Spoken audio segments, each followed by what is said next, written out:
Good evening and welcome.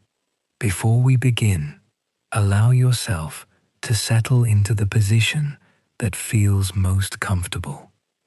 Let your shoulders soften, your hands rest, and your breathing return to its own quiet rhythm. There is nowhere else you need to go tonight, and nothing more you need to complete. You do not have to remember every character or follow every word. The story will remain beside you, even as your thoughts begin to drift. Beyond the windows, snow is falling across an old Yorkshire road. Somewhere in the distance, a small inn is preparing to close for the night. Its fire is low, its rooms are quiet, and one last traveller is already sitting beside the hearth. So let the day grow distant now, and follow the snowy road toward the warmth of Hawthorn Inn. The last thing Beatrice Harrow put away that evening was the lamp from the front window.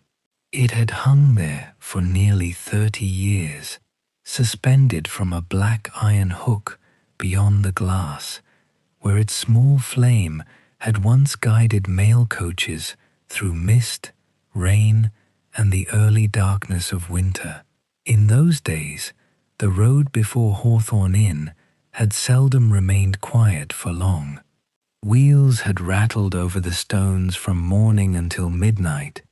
Horses had stamped in the yard, and travellers had entered carrying cold air, parcels, newspapers, and news from towns Beatrice had never seen.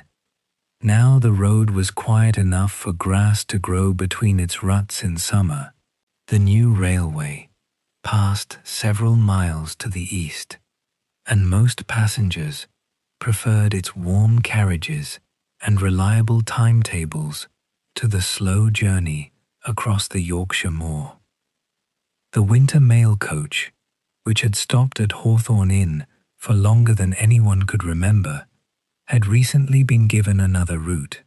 A short notice from the coaching office lay folded beside the register, informing Beatrice that no regular service would call again until spring, if indeed it returned at all.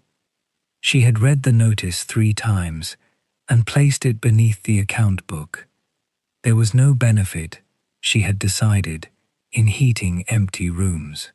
Standing on a low wooden chair, Beatrice reached through the open window and lifted the lamp from its hook.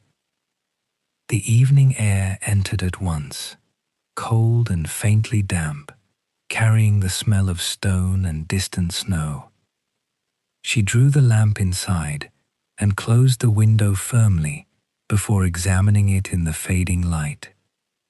One pane of glass was cracked from corner to corner. Rust had stiffened the little door, and the wick no longer rose properly when its brass wheel was turned. Her husband had repaired it many times when he was alive. Beatrice had continued for several winters afterward, replacing the wick, cleaning the soot, and climbing onto the chair each evening to light it.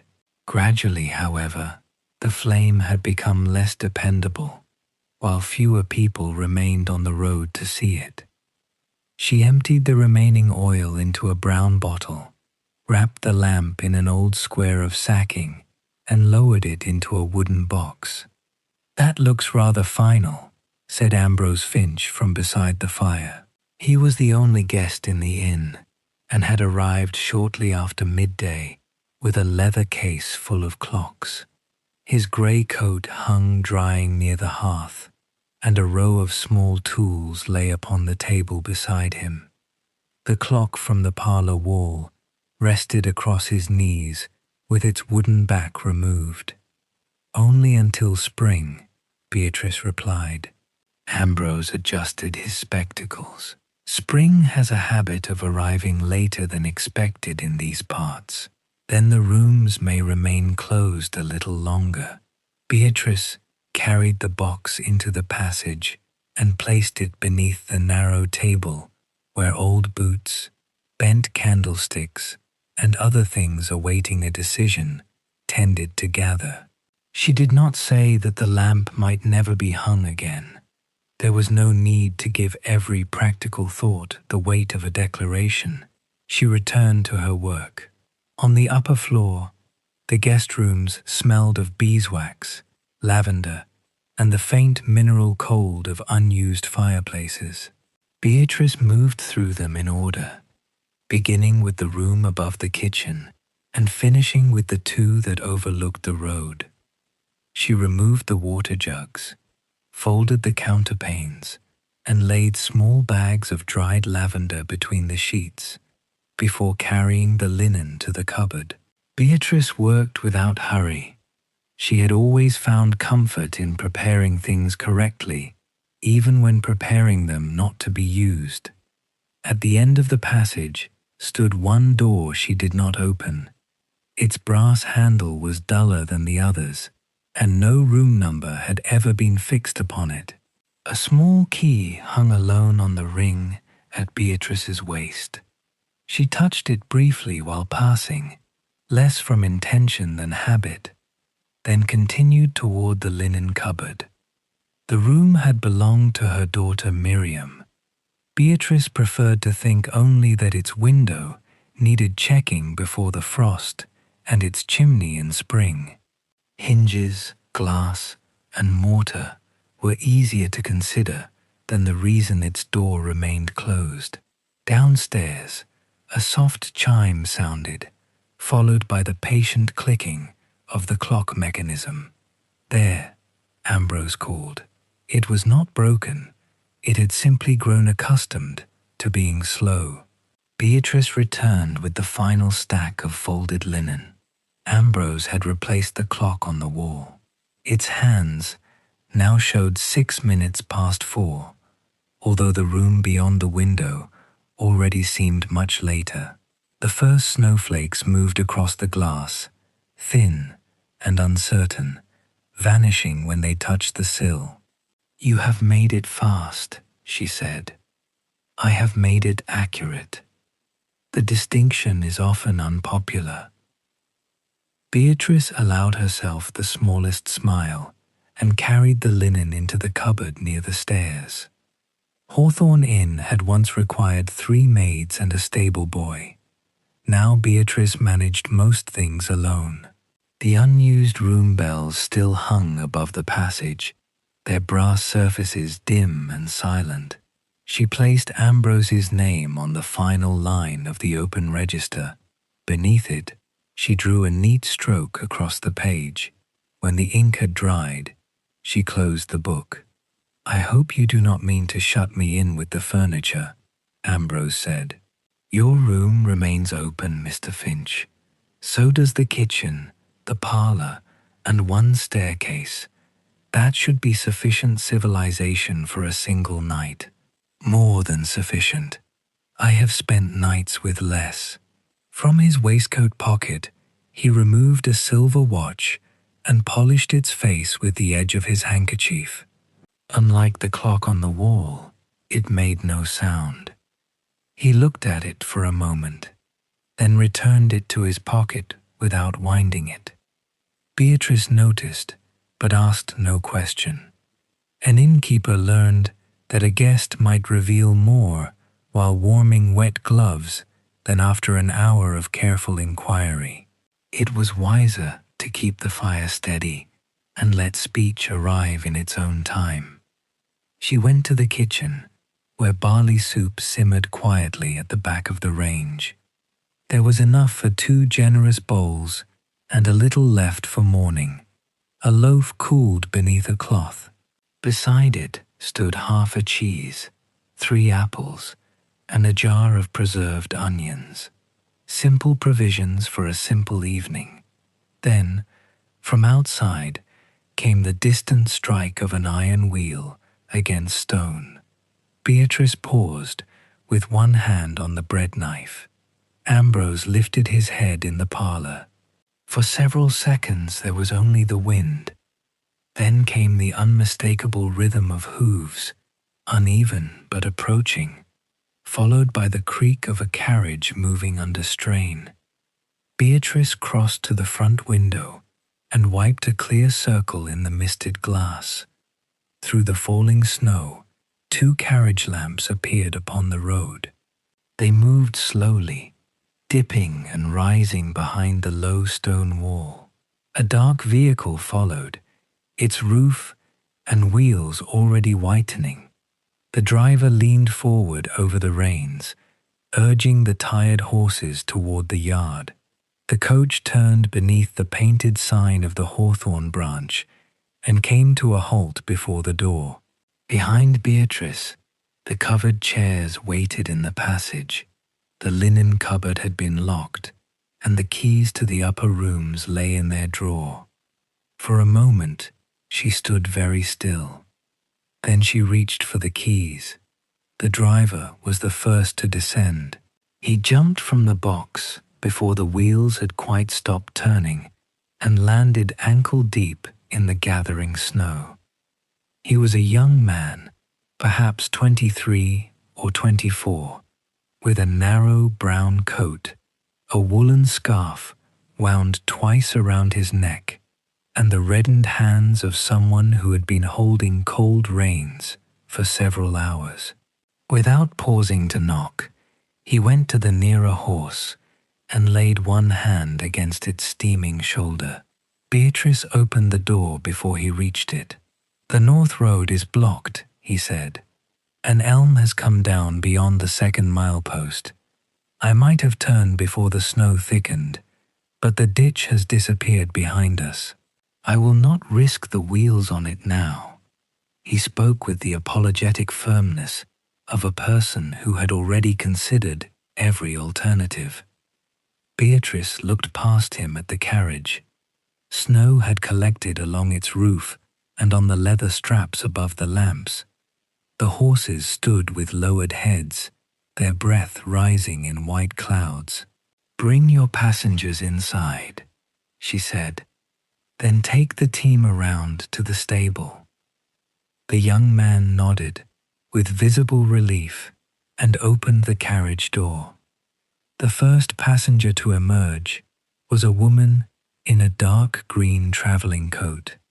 She carried a square wooden box tightly against her chest, protecting it beneath the edge of her cloak. When the driver offered to take it, she shook her head and stepped carefully onto the snowy ground. "The books must not become damp," she explained, as if this were sufficient reason to ignore the wet hem of her dress and the snow settling upon her sleeves. She gave her name as Miss Lydia Crane. Behind her came a broad-shouldered man with an orderly beard and a black traveling case. Before asking about a room, he removed his watch and compared it with the clock visible in the passage. "How long before the road can be cleared?" he asked. "Not tonight," the driver replied. "Not without men, ropes, and daylight." The answer did not satisfy him, though he accepted it without argument. He introduced himself as Mr. Edwin Bell and carried his own case indoors. As he removed his coat, Beatrice noticed the squared edge of an envelope inside the breast pocket. His hand passed over it once before he buttoned the coat again. The last passenger remained seated for a moment after the others had left the carriage. She was younger than Beatrice had expected, dressed in a plum-colored coat with a collar of worn black velvet. A long, narrow case rested across her knees. She held it with both hands, though it seemed too light to require such care. When she finally stepped down, the wind caught the corner of the case and loosened one brass clasp.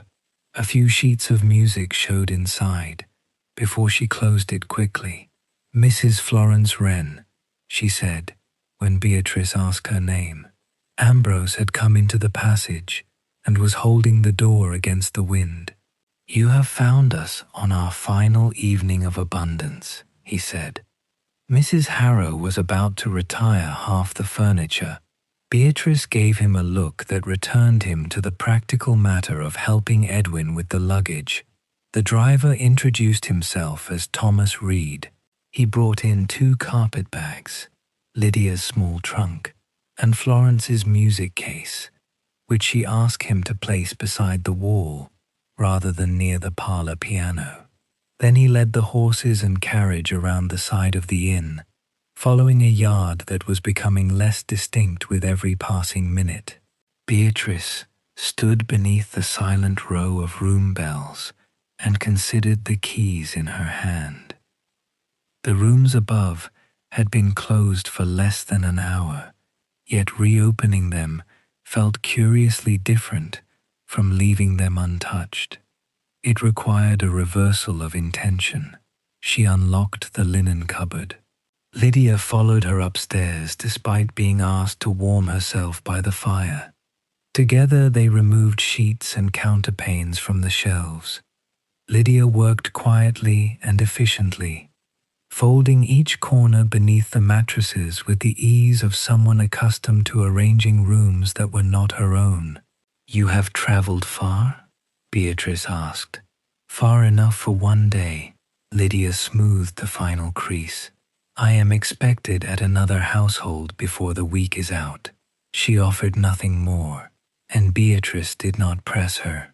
In the passage below, Ambrose uncovered the chairs he had watched Beatrice cover. Their white cloths rose and folded like slow sails before he stacked them beneath the stairs. Edwin carried water jugs from the kitchen. Florence removed her gloves and stood near the hearth, holding her hands toward the heat without sitting down. The piano was only a few steps away, but she kept her back to it. Soon the rooms had regained the small signs of readiness Beatrice had taken from them. Clean water, turned-down sheets, candles beside the beds, and folded towels upon the washstands. She opened the shutters, overlooking the road, but saw only snow moving against the darkening sky. Ambrose retained the room above the kitchen. Edwin was given the room over the parlor, where the chimney kept one wall faintly warm. Lydia took the smaller front room, and Florence the quiet chamber near the stairs. The door at the end of the passage remained closed. Beatrice passed it twice while carrying bedding. On the second occasion, her fingers briefly touched the key at her waist. There were still other arrangements to be made, she told herself. There was no reason to consider that room. Thomas returned from the stable, with snow upon his hair and straw clinging to one sleeve. The horses were rubbed down, fed, and sheltered. He accepted a cup of hot water with a little tea in it, but remained standing. "If the snow eases, I ought to take the team back," he said. "I am due at a carrier's yard tomorrow morning. There is a position waiting." He said the final words too carefully. Beatrice noticed, as she noticed most things spoken in her house, but merely told him the stable loft held spare blankets if he remained. Before supper, she inspected the pantry. The barley soup could be stretched with stock and another onion. The loaf would serve, if cut thinly. There was enough cheese, and 3 apples could be stewed for morning. Coal presented the greater concern. The parlor fire could be kept through the night, but the smaller grates above must be allowed to fall low once the rooms were warm. This was not abundance, whatever Ambrose had claimed, yet it was enough. Outside, Thomas attempted to lead the horses from the stable. The older mare stopped beneath the lintel, turned her face from the wind, and would not advance. Beyond the yard, the road had become a pale, unbroken surface. Even the stone wall was visible only in scattered dark patches. Thomas returned to the inn without needing to be persuaded further. "The yard can wait until morning," Beatrice said. So can the carrier's position. He lowered his eyes to the cup in his hands. Yes, Mrs. Harrow. By then, the last daylight had gone. Wet coats hung along the passage, boots stood beneath them, and unfamiliar luggage occupied the corners Beatrice had cleared for winter. Hawthorn Inn no longer looked like a house withdrawing from use. It looked untidy, inhabited, and unexpectedly awake. Beatrice closed the shutters. She checked the stable door from the kitchen step, returned through the passage, and pushed the heavy front door firmly into its frame. The wind pressed once against the other side. She lowered the iron bar and turned the key.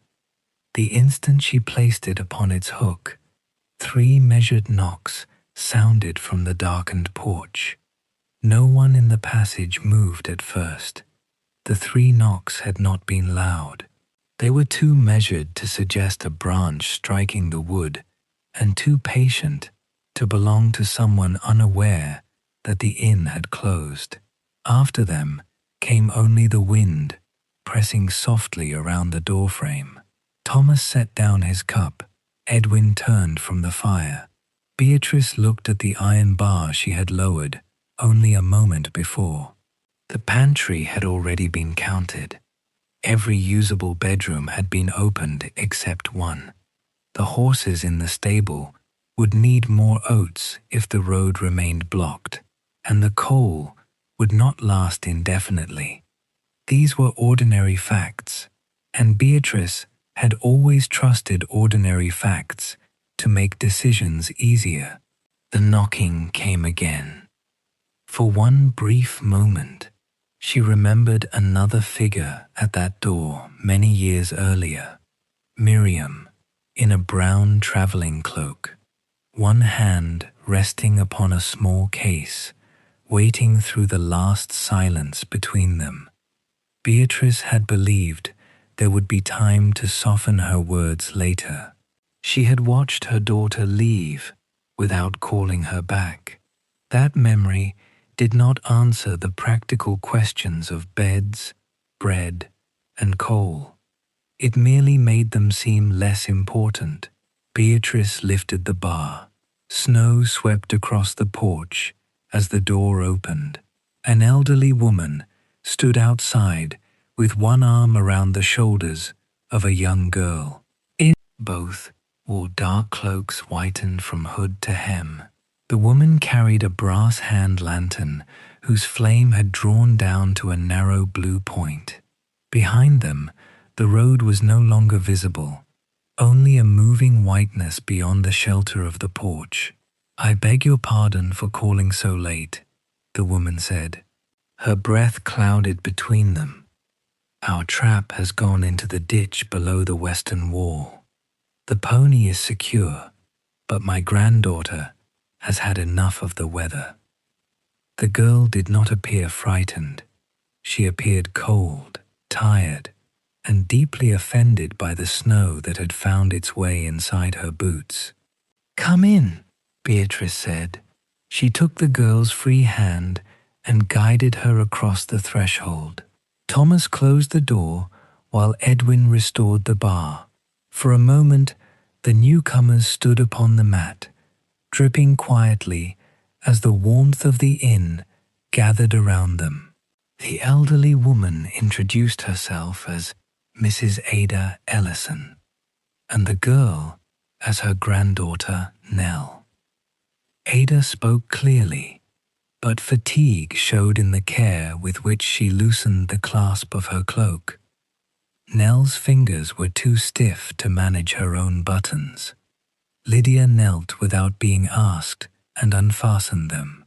She removed the girl's wet gloves, one finger at a time, then placed them near the hearth with her own. "Your feet next," Beatrice said. Nell sat upon a stool while Beatrice pulled off the damp boots. Florence brought a folded towel from the kitchen and gently rubbed the snow from the child's hair. Her movements were quiet and certain, quite unlike the guarded way she had carried her music case. Ambrose took the lantern from Ada before its failing flame went out. He turned the brass wheel and opened the little door. "Almost dry," he observed, "and this hinge has been knocked out of line." "The wheel struck a stone when we slipped," Ada said. "I believe the lantern received a kinder treatment than the trap." Thomas was already putting on his coat again. From Ada's description, the pony stood less than a quarter of a mile away, behind a low wall that offered some protection from the wind. Edwin reached for his own coat. "2 lanterns will be safer than one," he said. Beatrice gave them the carriage lamp Thomas had brought inside and a length of rope from the kitchen cupboard. The 2 men stepped into the snow, following the faint impressions left by Ada and Nell before the wind could fill them. Within the inn, Beatrice warmed milk in a small pan. She added a little honey, though the jar had been intended to last until the next market day. Nell accepted the cup in both hands and drank slowly. Ada sat beside her, refusing the nearer chair until Lydia had removed the snow from its seat. Beneath the wet cloak, she wore a plain black dress with a white collar and a small silver brooch shaped like an envelope. Her luggage, she explained, contained little beyond clothing, household papers, and several books Nell had insisted upon bringing. "We meant to reach my son's house tomorrow," she said. "He has been expecting us for some time." There was a slight pause before the final words, as if the length of that expectation could not be measured only in days. Beatrice noticed it, but continued stirring the milk pan. The sound of men's voices eventually reached the yard. Thomas and Edwin returned leading the pony between them. It was a patient grey animal with snow caught in its mane. The trap had been pulled from the shallow ditch and left beneath the stable overhang. Apart from a scraped wheel and a bent mudguard, it had suffered little harm. "It will travel in daylight," Thomas reported. "Not before." Ada thanked both men without making light of the work. Edwin brushed snow from his sleeves, glanced at the clock, and placed his coat again near the fire. Thomas went directly back to the stable to settle the pony beside the coach horses. Beatrice opened the register she had closed earlier. The ink line beneath Ambrose's name now seemed premature. Ada signed in a compact, practiced hand. "Mrs. Ada Ellison and Miss Eleanor Ellison, traveling to the home of Mr. Samuel Ellison in York." Beneath the address, she added, "Formerly postmistress of Little Barrow." 31 years behind a postal counter, she explained when Beatrice looked at the line. One develops a respect for complete addresses. Nell, whose full name was evidently Eleanor, leaned against her grandmother's sleeve and watched the pen move. Her eyes were nearly closed. The question of rooms remained. Ambrose, Edwin, Lydia, and Florence already occupied the 4 chambers Beatrice had prepared.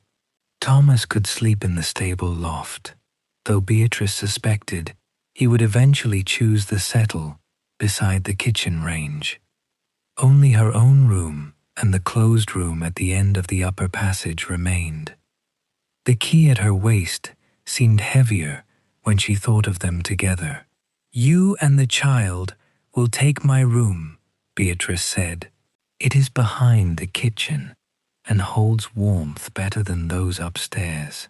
Ada began to object, but Beatrice ended the matter by lifting the candle from the table and asking Lydia to find another blanket.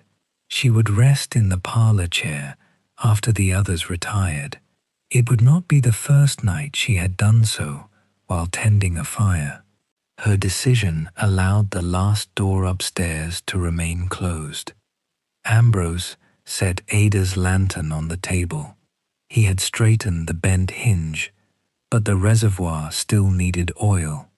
Beatrice fetched the brown bottle into which she had emptied the old window lamp and filled the smaller lantern halfway. She did not light it. There was already enough illumination from the fire and the candles, and the oil might be needed in the morning. Nell followed the movement of the lamp with sleepy attention. Then she looked toward the front window, where the empty iron hook made a dark curve against the glass. Was a lamp meant to hang there? She asked. Once, Beatrice said. The old one no longer worked, and very few people use this road now. Nell considered the wet coats along the passage, the unfamiliar cases beside the wall, and the boots arranged around the hearth. Quite a few people needed to find it tonight, she said. Nell's observation remained in the room after she had spoken it. Beatrice might once have answered that 5 unexpected travelers did not restore a road abandoned by the coaches, nor did one crowded evening justify keeping 12 rooms prepared through an entire winter. Both statements would have been true, yet they seemed unnecessarily severe when addressed to a child whose stockings were still drying before the fire. Tonight is an unusual night, she said instead. Nell nodded, as if unusual nights were precisely the ones for which lamps ought to be kept. Beatrice carried the brass lantern to the sideboard and turned her attention to supper. Practical work again offered a quieter form of conversation.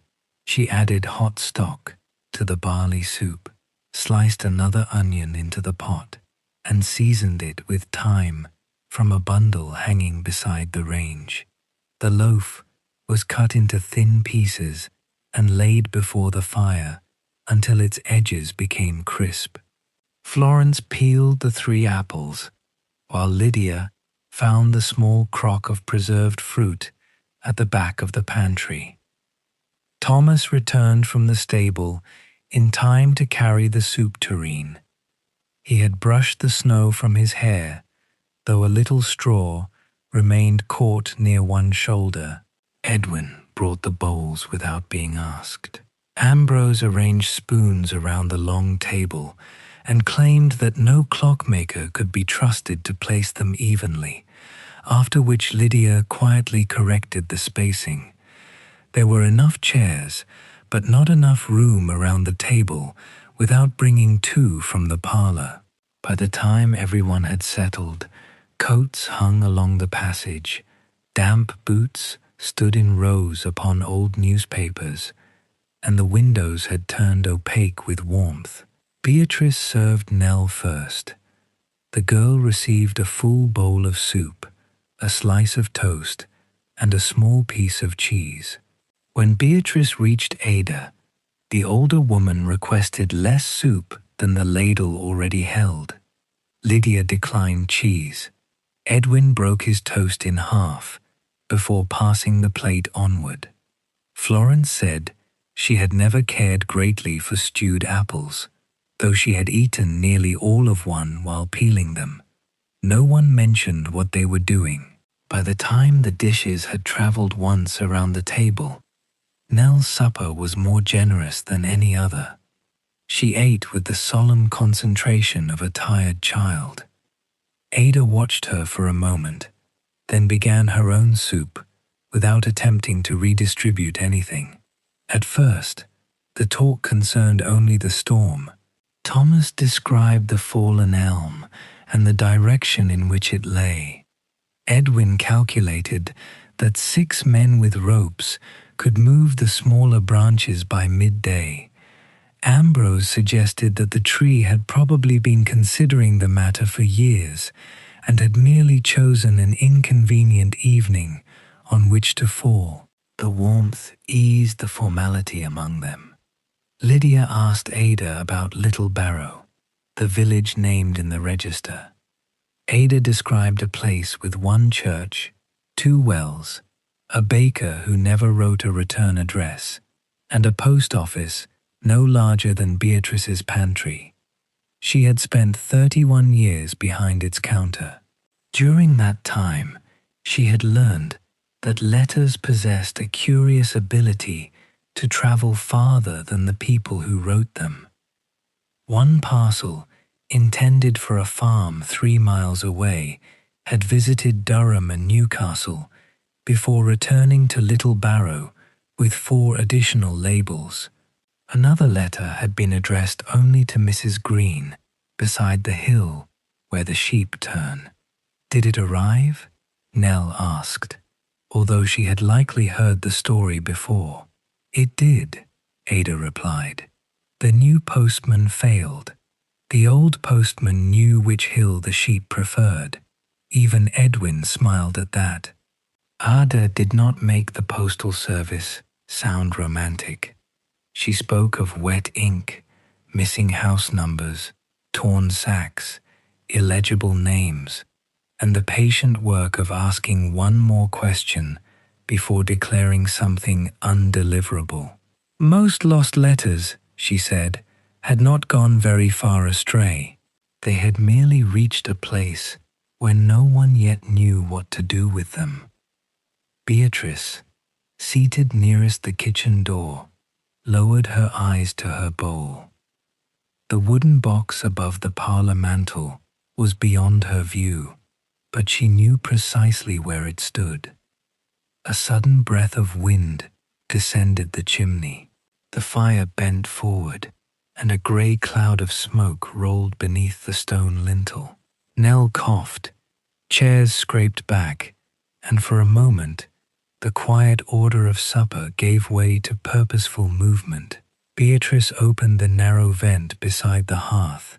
Thomas checked the damper. Edwin moved the table away from the spreading smoke, while Florence carried Nell's bowl to the sideboard. Lydia covered the bread with a cloth, and Ada wrapped her shawl around the child before guiding her toward the passage. Ambrose knelt near the fender and watched the direction of the flame. "The wind has shifted west," he said. "Give the room a little air from the opposite side." Thomas opened the upper half of the kitchen door.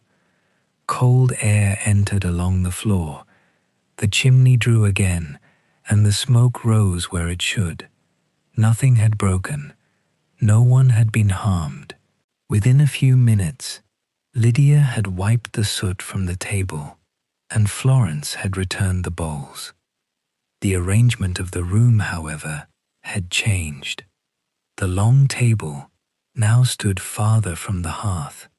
Rather than carry every chair back to it, Beatrice placed the remaining bread and cheese upon a smaller round table in the parlor.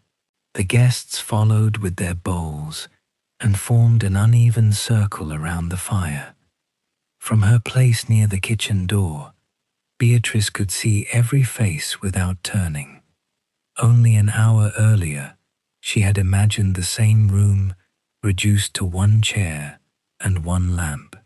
Now its warmth seemed to have expanded, simply because it was being shared. No one remarked upon it.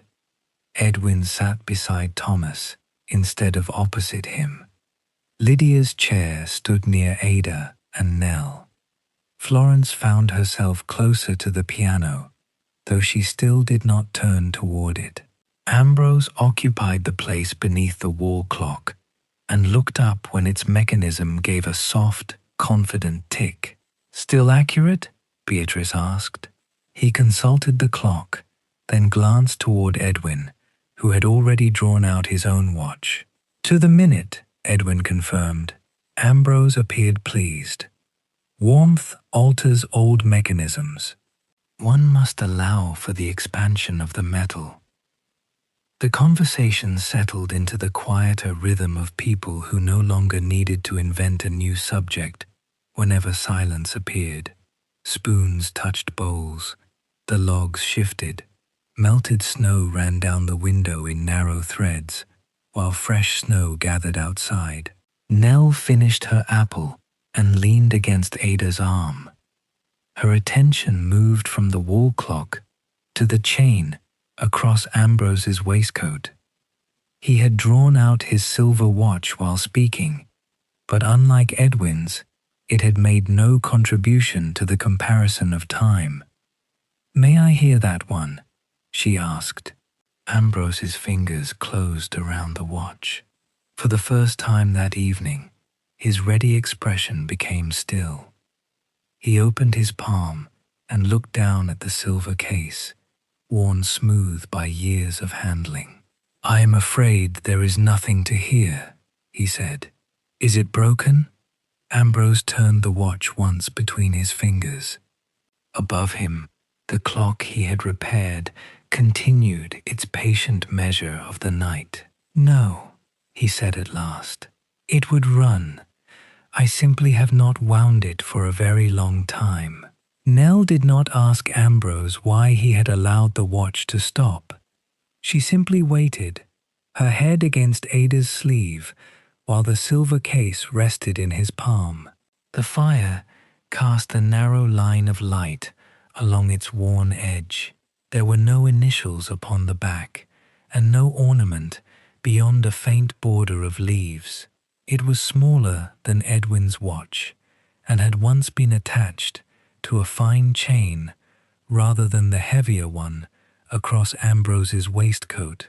"It belonged to my wife," he said at last. He spoke without the cheerful turns of phrase he usually placed between himself and serious subjects. His wife had carried the watch for most of their married life. She kept it upon the mantel while working and took it with her whenever she went into town. Every evening, before lowering the lamps, she wound it 7 times. After her death, Ambrose had continued the same ritual for nearly a month. He had sat alone in their parlor, wound the watch, and listened to its small sound move through rooms that no longer contained any other movement. One evening, he had forgotten. On the next, he had chosen not to remember. By morning, the watch was silent. "I found the quiet easier," he said. The years afterward had carried him away from the house. He sold most of the furniture, divided what remained between his 2 sons, and kept only the tools of his trade, a few clothes, and the silver watch. He began accepting work farther from home, first in neighboring villages, then in towns reached by coach, and eventually anywhere a clockmaker could find lodging and a table with good light. His sons wrote regularly. Both had offered him a room. The elder had a house near Ripon, with a garden and 3 children. The younger lived above a shop and insisted that the back room could easily be made comfortable. Ambrose answered each invitation with accounts of his travels and explanations of why the following season would be more convenient. He liked to say that a clockmaker should never remain in one place because clocks everywhere required correcting. Around the fire at Hawthorn Inn, the sentence sounded less convincing than it usually did. "They have families of their own," he said. "A room may be offered out of affection, but it may also be offered because a son believes he ought to offer it. I should not wish to discover which." Ada adjusted the shawl around Nell's shoulders. "Then you have answered for them," she said. Ambrose looked across at her. "It is a common postal error," Ada continued, writing both the question and the reply, then wondering why nothing was ever delivered. No one told Ambrose that his sons certainly wanted him. No one could know that. The room remained quiet enough for him to consider the difference between being refused and refusing himself before anyone else had the opportunity. Nell pointed to the winding crown. Would it still go? Ambrose turned the watch over. His thumb moved across the place where his wife's fingers had once rested. Then he placed it carefully in Nell's hand. 7 turns, he said, slowly. Stop if it resists. Nell straightened in her chair. She turned the crown once, paused, and continued with grave attention until Ambrose counted 7. For a moment, there was nothing. Then the balance wheel caught, and a light ticking began beneath the silver cover. The sound was too small to fill the room. It did not alter the absence that had once caused Ambrose to silence it. Yet his face softened as he listened. There, Nell said, returning it. It remembered. Ambrose closed his fingers around the watch. This time, he did not put it back into his pocket immediately. While the others listened, Lydia had drawn Nell's gloves from the hearth. The wool was nearly dry, but one seam had opened along the thumb. She took a small case from her traveling box, selected a needle, and threaded it with grey cotton. Her hands moved with quiet assurance. She turned the damaged edge inward, made 3 small anchoring stitches, and began closing the seam so evenly that the repair almost disappeared. Nell watched. Did you learn that for your pupils? Lydia glanced toward the wooden box she had protected from the snow. For myself first, she said, for them afterward. There had been 3 children in the household where Lydia served, 2 sisters and a younger brother. When she arrived, the eldest could read only the shortest words. The second refused to sleep unless the door remained open, and the boy hid crusts of bread beneath his pillow because he believed journeys always began without warning. Lydia had taught them geography, sums, penmanship, and enough French to satisfy their parents.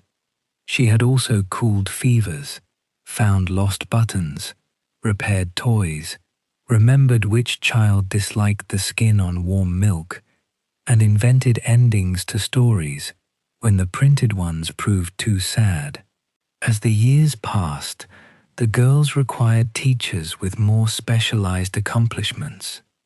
The boy was sent to school. Lydia's employment ended with proper wages, a month's notice, and a letter praising her reliability. Everything had been done correctly. That correctness had left no place for grief. They were kind when I left, she said. They promised to write. The youngest cried for several minutes, though he stopped when the dog came into the hall. She smiled faintly at the memory, then drew the thread through the glove. I know children must grow beyond the people who care for them. That is the purpose of the work. Still, I had imagined I would remain necessary for a little longer. Beatrice stood near the sideboard, drying the last supper bowls. She did not turn, but her hands slowed over the cloth. Nell climbed down from her chair and went to Lydia's box. The lid had been left unfastened. At the top lay a red-covered book of stories, its corners rounded by use. Mama read this to me, Nell said. Lydia took the book and opened it. Beside one illustration was a faint blue mark made by a child's pencil. She remembered the afternoon it appeared, and the serious promise that no one had drawn upon the page deliberately. For years, she had given every character a different voice. The eldest girl always corrected her if a king sounded too much like a gardener. The younger one preferred villains to speak quietly. The boy laughed whenever Lydia made an owl sound surprised. They may forget the voices, Lydia said. Perhaps, Ada replied, but they may still read stories aloud in the same way. Lydia closed the book gently. Ada spoke of letters she had once sorted from grown children who unconsciously repeated their mother's phrases, and from former pupils whose handwriting still carried the shape taught by a village schoolmistress decades earlier. People did not always remember the origin of every kindness. That did not mean the kindness had vanished. Beatrice placed paper, an envelope, and the inkstand on the small round table. She did so without offering advice. Lydia sat before them for some time. She did not wish to ask whether the children missed her, nor did she want gratitude arranged into polite sentences. At last, she dipped the pen and began simply. She wrote that the snow had delayed her at a Yorkshire inn. She wrote that her books were dry, that she was safe, and that she hoped the youngest had remembered to feed the dog before breakfast. Then she added that she often thought of all three of them and would be glad to hear about whatever they were learning now. Nothing more was required that night. Near the hearth, Nell held out her repaired glove and admired the almost invisible seam. Ambrose finally returned the silver watch to his waistcoat pocket, where its ticking could still be heard when the room fell quiet. Above them, the clock on the wall continued its steadier rhythm. At the table beneath it, Lydia bent over her letter, and the two measures of time moved gently together. Lydia had reached the second page of her letter when a loose shutter began to beat somewhere above them. The sound came at irregular intervals, a short wooden tremor, a pause, and then two sharper knocks carried down through the ceiling. Each gust set it moving again. Beatrice listened from beside the range and recognized the narrow ventilation panel in the attic gable. It had been secured in autumn, but the western wind seldom respected work done in better weather. If the fastening broke completely, snow would enter the loft and settle among the stored blankets and traveling trunks. Thomas stood before Beatrice could ask. Edwin rose with him, folding the newspaper he had not been reading. "The latch may be reached from inside," Beatrice said. "There is a stepladder beyond the linen cupboard. Mind the beam above the opening." She lit a second candle and led them upstairs. The passage was colder than before. The small fires in the bedrooms had been allowed to sink, and the floorboards carried the faint vibration of the storm around the roof.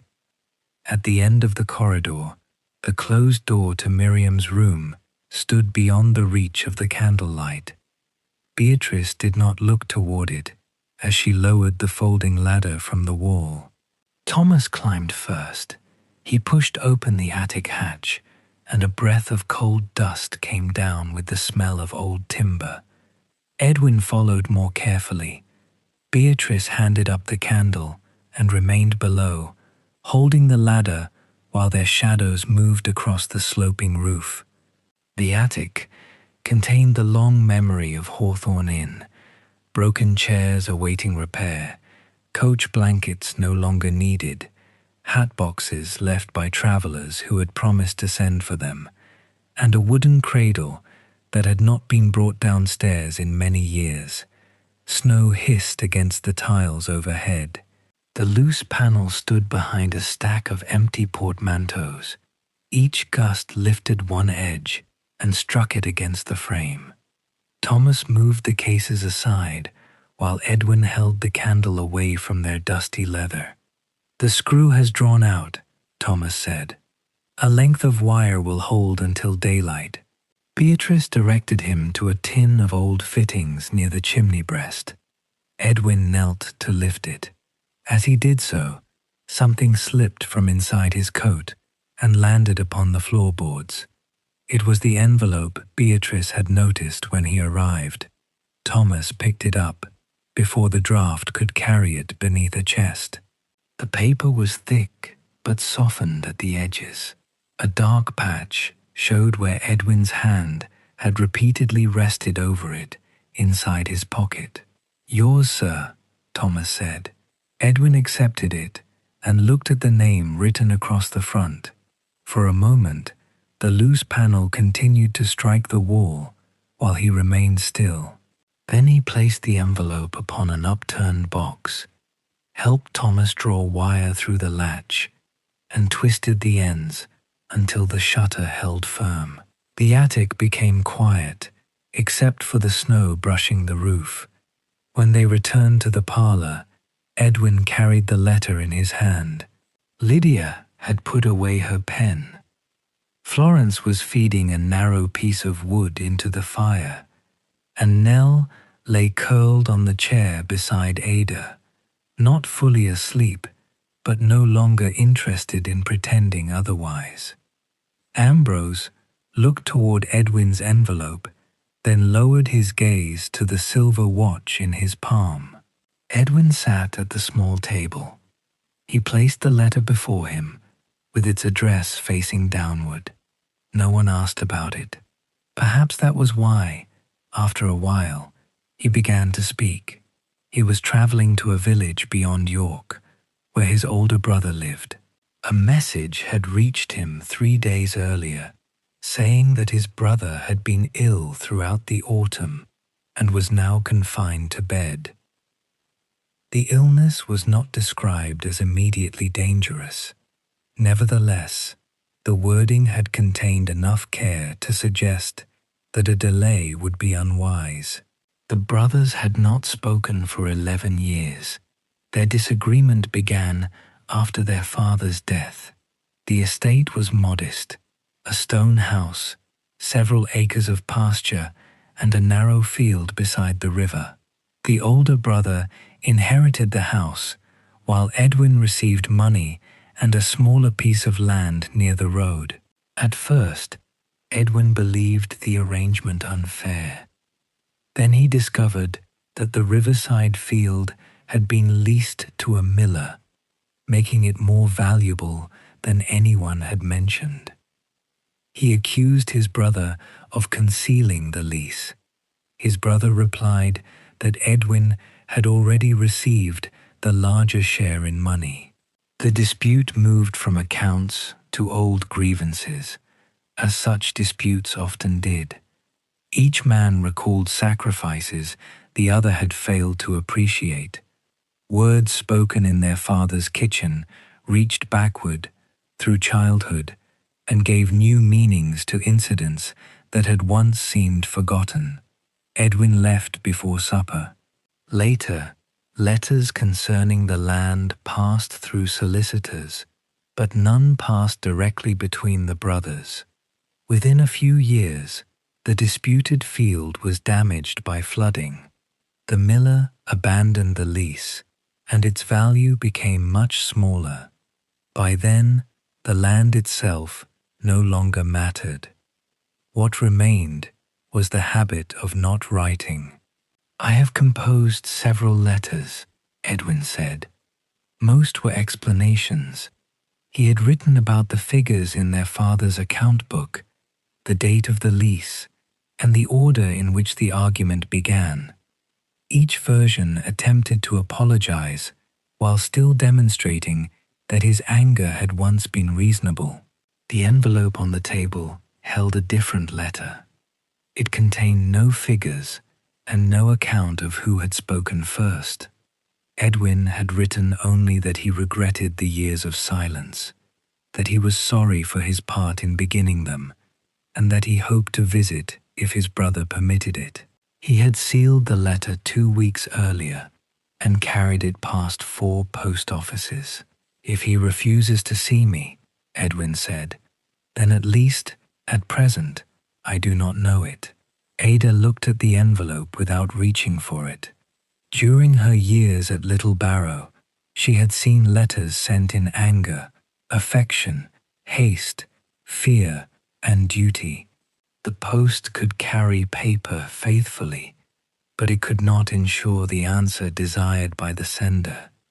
That uncertainty was part of every letter, whether people acknowledged it or not. "An apology is not an invoice," she said. It cannot require payment in the form of forgiveness. Edwin gave a slight, tired nod. Then what does it accomplish? It tells the truth about the person who sends it. The person receiving it must be allowed a truth of his own. The room returned to silence. Outside, the wind ran along the wall, but no longer disturbed the attic shutter. Thomas sat forward, on the edge of his chair. He knew a post office near the first coaching yard beyond the fallen elm. If the road opened in the morning, he would pass it before Edwin reached the turning for his brother's village. "I could put it into the post," he offered, "if you wish to know it had gone." Edwin turned the envelope over. The address had been written with the precision of a railway timetable. Only the stamp was missing. Beatrice opened the drawer beneath the register and found one. Guests had once purchased stamps from Hawthorn Inn before the mail coach arrived. Several remained in a paper packet, preserved long after the regular service had ceased. She slid the packet across the table.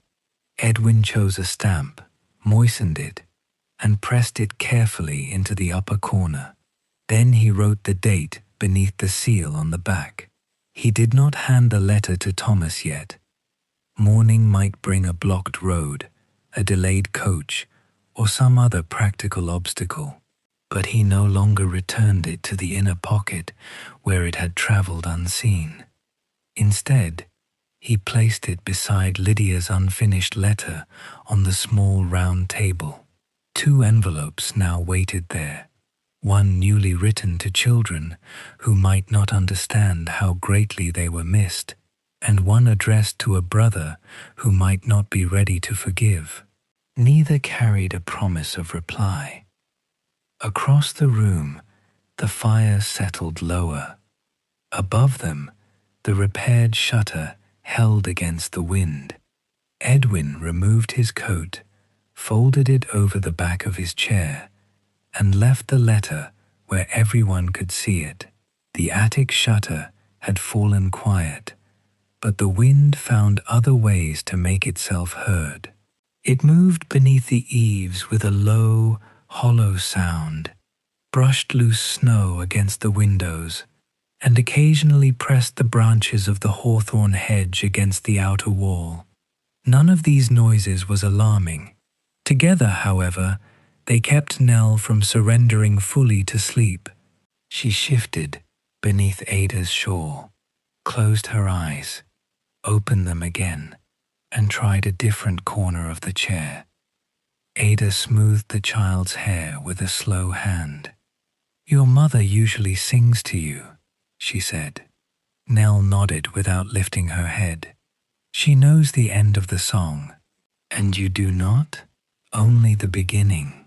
Ada looked around the circle.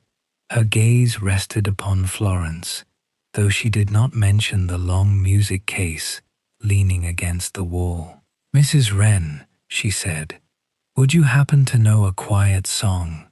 Florence's hands became still in her lap. Until that moment, she had participated in the evening through useful, nearly invisible tasks. She had peeled apples, carried bowls, dried Nell's hair, and fed narrow pieces of wood into the fire. Each task allowed her to remain among the others without drawing their attention. Ada's question changed the shape of that safety. "I no longer sing," Florence said. Her reply was polite and complete enough that no one ought to have asked why. Ada did not. She merely returned her attention to Nell and continued smoothing the child's hair. The silence that followed was not unkind. Yet the unopened music case remained visible against the wall, and Florence knew everyone had noticed it when she arrived. She had once carried music into every room with the expectation of using it. Her work had taken place in assembly halls, hotel parlors, and dining rooms large enough to hold a small platform at one end. They were not grand theatres. The curtains seldom matched. The pianos were often imperfectly tuned, and the audience might continue drinking tea through the opening song. Still, Florence had known how to stand beneath the lamps and persuade a room to listen. Her voice had never been famous. It had simply been reliable. It paid the rent on 2 modest rooms and bought medicine during the years when her husband's health declined. He attended when he was strong enough, sitting near the rear so that she could find him beyond the bright edge of the stage. After he died, she stopped singing for several months. The manager of a hall in Leeds wrote that her place could not be held indefinitely. Rent continued to be due, and mourning did not alter the price of coal. Florence accepted an engagement before she felt ready.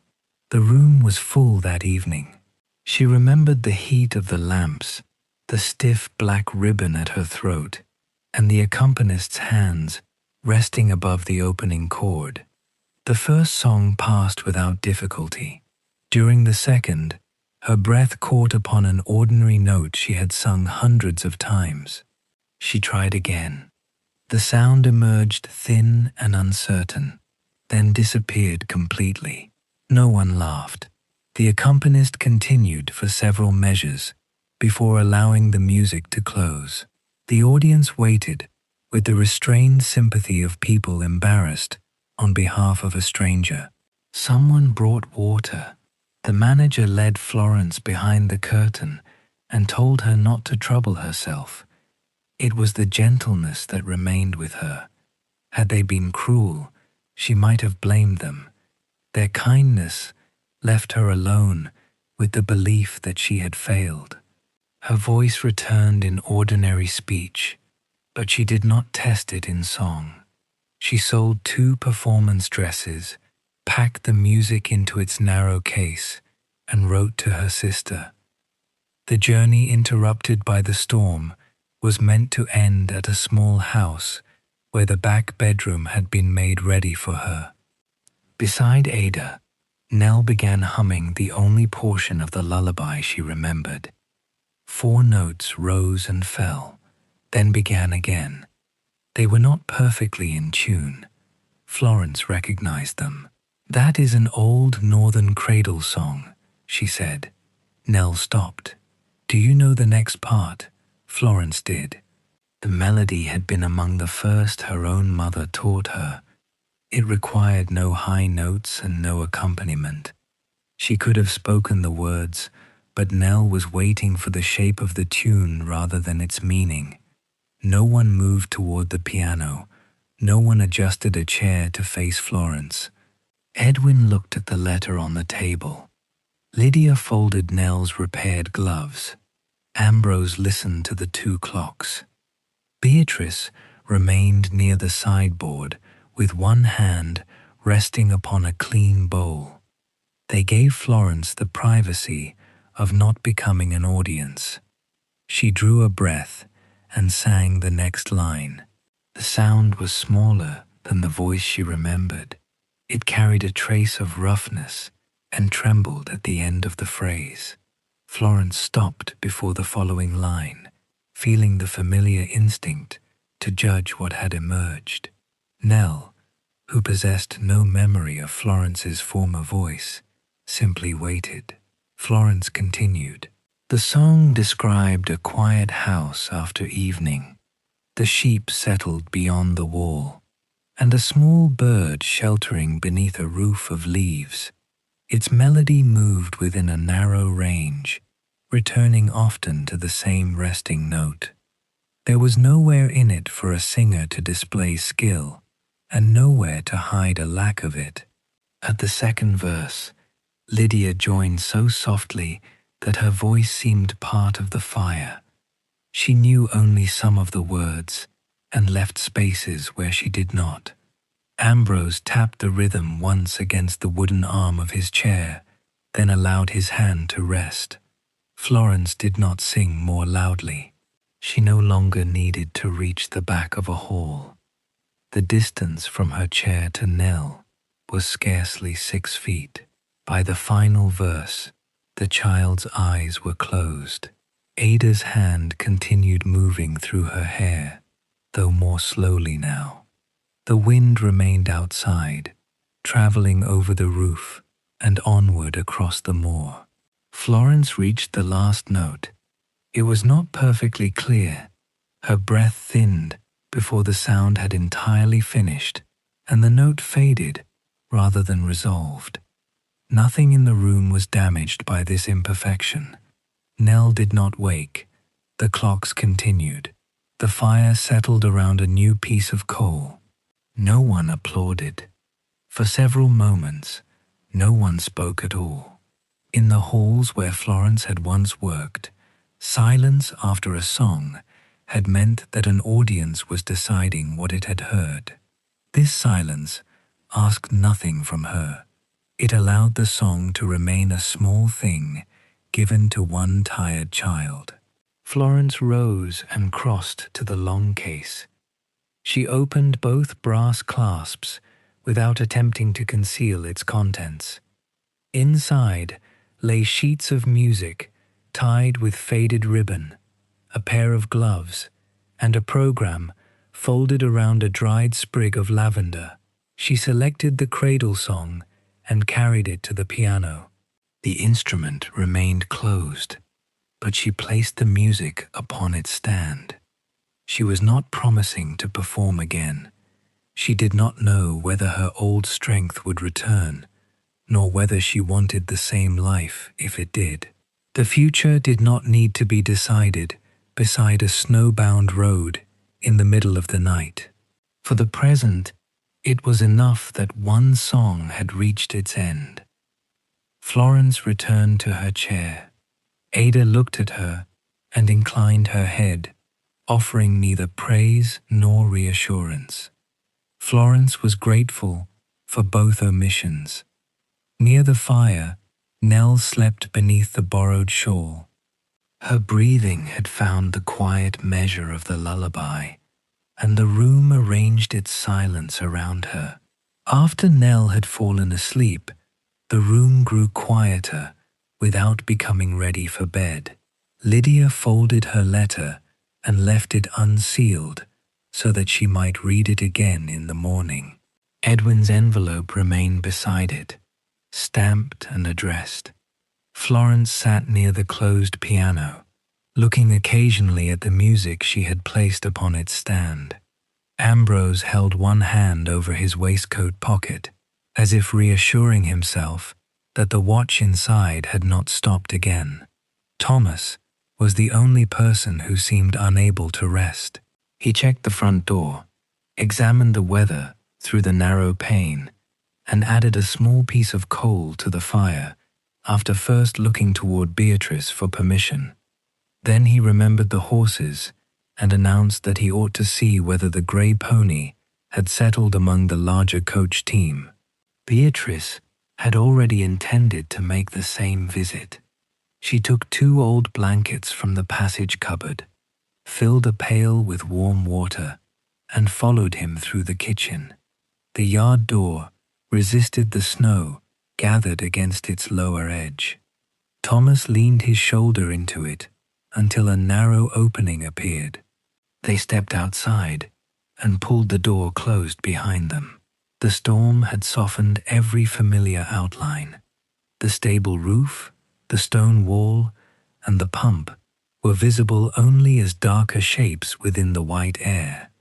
Snow reached above Beatrice's boots, but Thomas had cleared a path earlier, and its shallow hollow still guided them across the yard. Inside the stable, the air was warmer and carried the comforting smells of hay, leather, damp wool, and horses. The coach team occupied the larger stalls. Ada's pony stood at the end, chewing slowly, with its ears turned toward the sound of the door. Thomas hung the lantern from a beam. He moved from animal to animal, checking water, loosening a strap that had been left too near one mare's flank, and drawing hay forward where it had been pushed beyond reach. The horses knew him, their heads lowered when he spoke, and the older mare allowed him to rub the place beneath her collar where the leather had pressed during the journey. Beatrice placed the blankets over the stable rail. "You have done this work for some time," she said, "since I was old enough to reach a harness buckle. Then the carrier's yard should find you useful." Thomas's hand paused against the mare's shoulder. Earlier, he had spoken of the position as something waiting for him the next morning. When Edwin asked where the yard stood, Thomas had named a street, but not the company. When Beatrice mentioned the delay, he had looked relieved before remembering to appear concerned. She did not accuse him of dishonesty.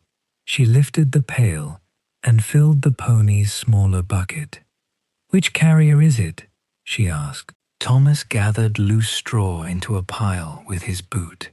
"Barton and Vale," he said.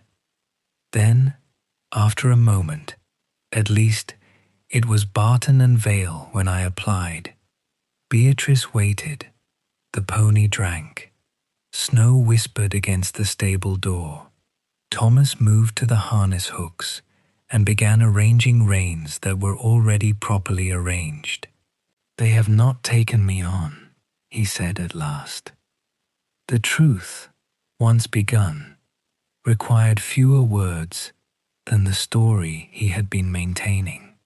Several months earlier, Thomas heard that the firm intended to add 2 carts to its northern route. He wrote asking for a permanent position and received an invitation to present himself. Before traveling to the yard, he told his mother that the work was almost certain. He described the wages, the uniform coat, and the room he expected to rent near the stables. The manager had been courteous.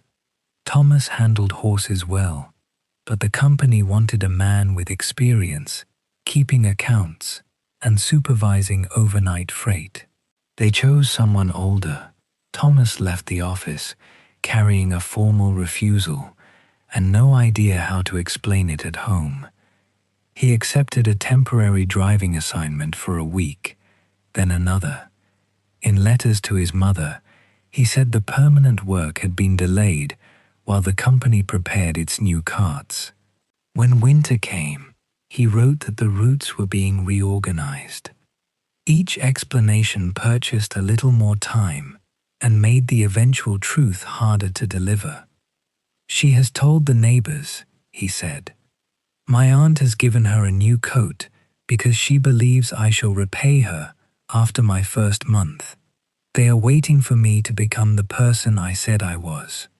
"Your mother is waiting for you," Beatrice replied.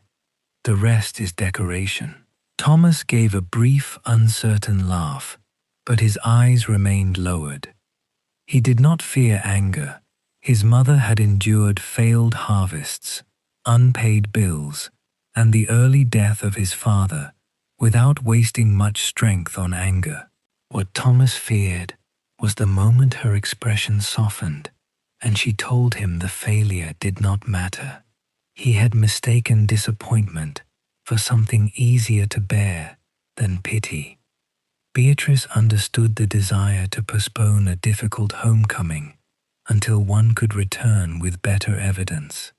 She had spent years imagining the proper letter to Miriam, one that would explain the past without leaving her pride unprotected. No such letter had arrived because she had never written it.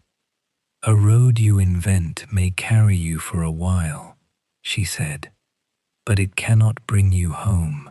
Thomas looked toward the stable window. No road could be seen through it that night. He finished settling the pony, divided the blankets between the stalls, and followed Beatrice back across the yard. In the parlor, Edwin was examining a railway timetable from the shelf. He looked up when Thomas entered. "Barton and Vale," he said, "is their yard, not south of the station." Thomas removed his wet coat. He could have offered another explanation. The position might have moved, the firm might have changed its plans, or the delay might still be temporary. The familiar answers gathered easily. He placed his coat upon the peg. "There is no position waiting for me," he said. The statement was directed to the room rather than to Edwin alone. No one interrupted while Thomas explained the refusal and the letters sent to his mother. His account was shorter than the one given in the stable. Saying it once had reduced some of its power to embarrass him. Edwin knew of a goods warehouse beside the station beyond York. The owner occasionally needed men who could handle delivery horses and remain calm around unfamiliar teams. He could provide the address, but no guarantee. "An address is enough," Thomas said. Ambrose offered to write a few lines concerning the condition in which Thomas had kept the coach horses during the storm. Beatrice could add that he had worked without waiting to be asked. Neither reference would invent experience he did not possess. Thomas thanked them, though he did not immediately speak of applying. First, he would return to his mother. The imagined position had delayed that journey long enough. There was no further discussion. Beatrice handed him the coal scuttle, and he went to the covered store beside the kitchen. He cleared the drift from its door, filled the scuttle, and carried in enough fuel for the remaining hours of darkness. Then he returned for wood and stacked each piece beside the hearth with unnecessary precision. These were modest tasks. They offered no uniform, title, or promise of advancement. They were simply work that needed doing, and Thomas knew how to do it.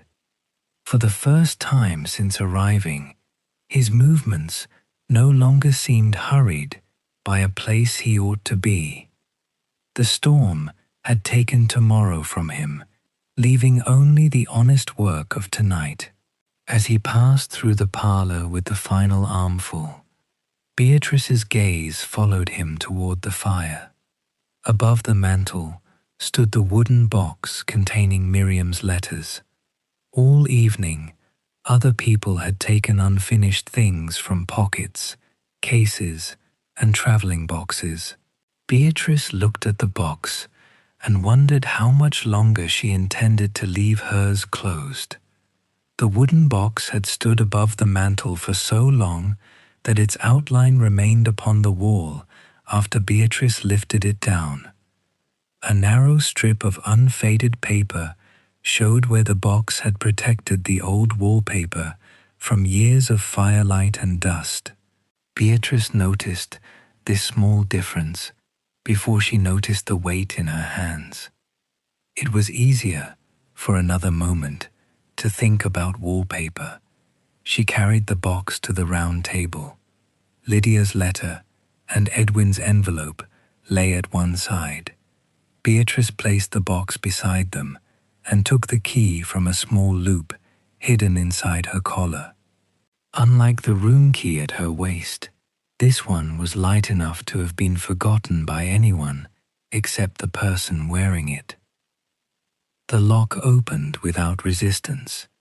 Inside lay a bundle of letters tied with blue ribbon, several returned envelopes, and a photograph mounted upon card. It showed a young woman standing beside the hawthorn hedge in summer.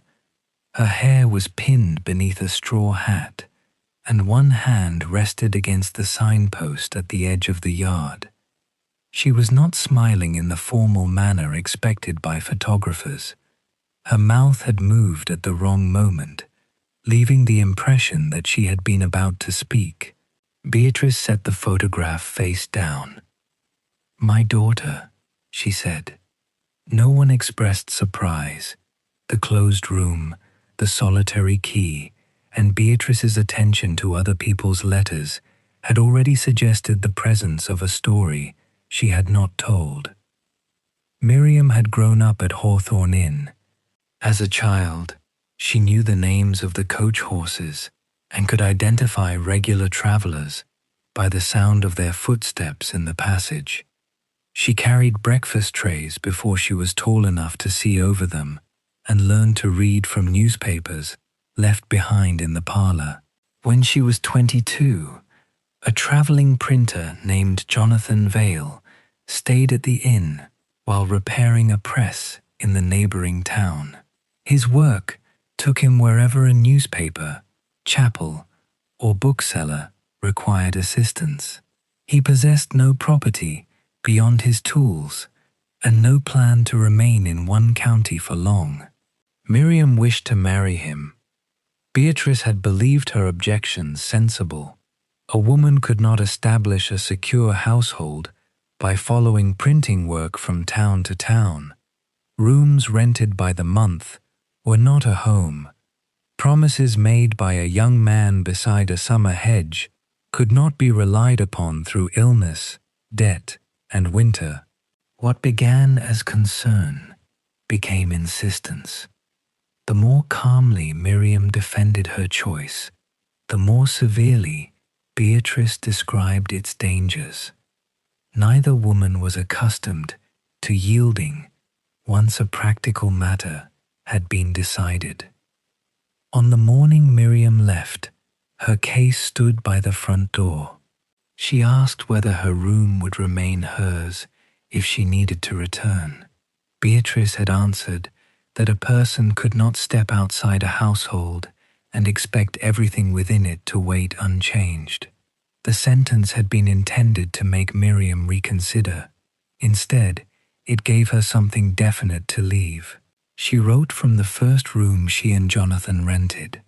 The ceiling sloped, the stove smoked, and the single window received sunlight before breakfast. Miriam described all three inconveniences with affection. She asked whether the old mare still kicked the stable door, and whether Beatrice had brought in the geraniums before the frost. Beatrice read the letter and placed it in the box. Another arrived from Leeds, where Jonathan had found longer employment. Miriam wrote that the streets were noisier than the road outside Hawthorn Inn. She had begun helping at the printing office, folding circulars and correcting simple proofs. At the end, she asked whether her mother was still angry. Beatrice placed that letter in the box as well. The letters continued, though less often. Their rooms changed. Jonathan's work changed. Miriam mentioned neighbors, a cracked blue teapot, a cough that passed, and a narrow backyard where nothing grew except mint. In one letter, she wrote that she still dreamed of the inn sign moving in the wind. In another, she asked if the small room at the end of the passage had been given to guests. Beatrice answered none of them. At first, she believed a reply written too soon would appear to approve of the marriage. Later, she felt Miriam ought to acknowledge the pain caused by leaving. With each passing month, a proper answer required more explanation. Beatrice began several and destroyed them because the opening sentences sounded either cold or weak. By the time she finally wrote, the silence between them had become larger than the original argument. Her letter contained 4 pages. It explained why she had objected, how difficult the inn had become after her husband's death, and why Miriam's departure had seemed like another abandonment. Only near the end did Beatrice write that she wished to know whether her daughter was well. The envelope returned several weeks later. The address was no longer current. Beatrice took it from the box now. Across the front, beneath her careful handwriting, a postal clerk had marked that the addressee had moved and left no forwarding direction. "I tried," she said, Ada did not contradict her. She adjusted Nell's shawl, waited until the child had settled again, and held out her hand for the envelope. She examined the postmarks, the printed return label, and the faded address. Jonathan's full name appeared only once, written inside Miriam's last letter. His occupation was mentioned in several others. A returned letter tells you where someone is not, Ada said. It does not always tell you that she cannot be found. There were ordinary steps Beatrice could still take. She could write to the postmaster serving the old Leeds district and provide Miriam's married name. She could ask the printers listed in the city directory whether Jonathan Vale had worked for them or left a forwarding address.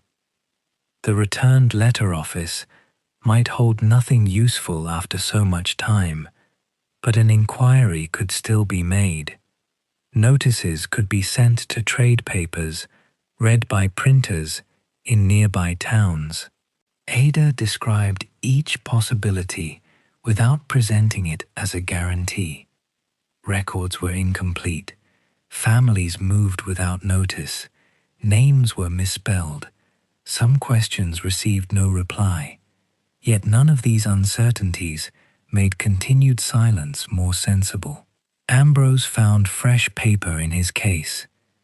Edwin offered the use of his directory when they reached the next station. Lydia moved her own letter aside to clear a place before Beatrice. Beatrice did not sit. Her room is still here, she said. Does she know that? Ada asked. Beatrice looked toward the stairway. The room had been kept almost unchanged. Miriam's narrow bed remained beneath the window. Her washstand, sewing basket, and 2 shelves of books were still inside. Beatrice dusted it twice a year and checked the chimney every spring, but the door remained locked at all other times.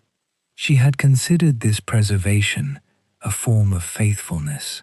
Ada's question revealed another possibility. A room no one could enter was not the same as a room ready to receive someone. Beatrice took the candle and went upstairs. No one followed until she returned for clean sheets. Then Lydia carried a folded counterpane. Florence brought a water jug, and Thomas took a shovel of warm ashes for the cold grate. They did not enter as witnesses to a private scene. They entered because the room required work.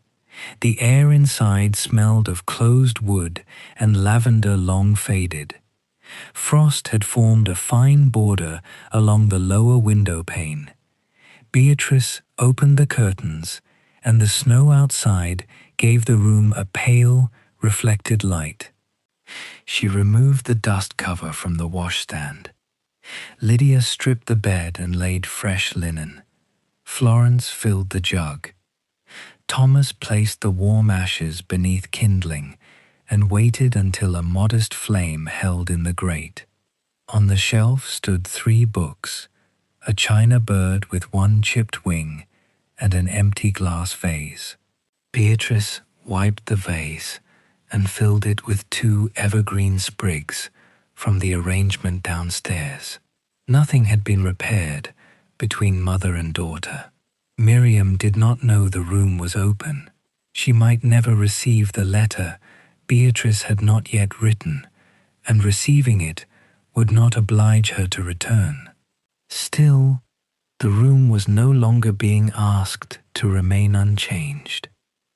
When the work was finished, Beatrice left the curtains open and the door ajar so that warmth from the passage could enter. She carried the candle downstairs, returned the small box key to her collar, and gathered the letters into a neat stack.